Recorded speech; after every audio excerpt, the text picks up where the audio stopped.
અમદાવાદની વાત કરીએ તો ગેરકાયદે બાંધકામનું તંત્ર દ્વારા ડેમોલિશન કરાયું છે। પાલડીમાં કોચરબ આશ્રમ પાછળ આવેલી નૂતન સર્વોદય સોસાયટીમાં ડેમોલિશન હાથ ધરાયું છે।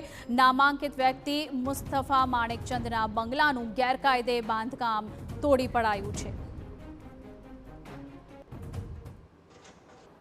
અશાંત ધારાને લઈને તંત્ર દ્વારા કડકાઈ દર્શાવવામાં આવી છે અને પાલડી વિસ્તારના નૂતન સર્વોદય સોસાયટીમાં હાલ એક મહાકાય બંગલોનું બાંધકામ તોડવામાં આવી રહ્યું છે। મહત્વનું છે કે 2023માં અહીંયાના ધારાસભ્ય અમિત શાહ દ્વારા કલેક્ટરમાં અશાંત ધારાને લઈને ફરિયાદ કરવામાં આવી હતી કે જેમાં નૂતન સર્વોદય સોસાયટીમાં કુલ 9 બંગલો મુસ્તફા માણેકચંદે ખરીદી લીધા હતા।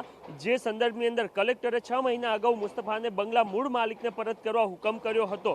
મામલો કોર્ટમાં પહોંચ્યા બાદ હાલ કાયદાકીય લડત પણ ચાલી રહી છે અને એ કાયદાકીય લડતની વચમાં અમદાવાદ મહાનગરપાલિકાની ટીમ દ્વારા અત્યારે હાલ બાંધકામ તોડવામાં આવી રહ્યું છે। મુસ્તફા માણેકચંદનો આ બંગલો હતો અને એ જ્યારે ખરીદવામાં આવ્યો હતો ત્યારે જે અશાંત ધારા છે એની જે શરતો છે એનો ભંગ કરવામાં આવ્યો હતો અને ત્યારબાદ એનું બાંધકામ કરવામાં આવ્યું હતું અને બાંધકામ પણ જે કરાયું હતું એ ગેરકાયદે કરાયું હોવાની ફરિયાદો કલેક્ટર કચેરીમાં થઈ હતી અને ત્યારબાદ મહાનગરપાલિકાની ટીમ અત્યારે હાલ અહીંયા પહોંચી છે।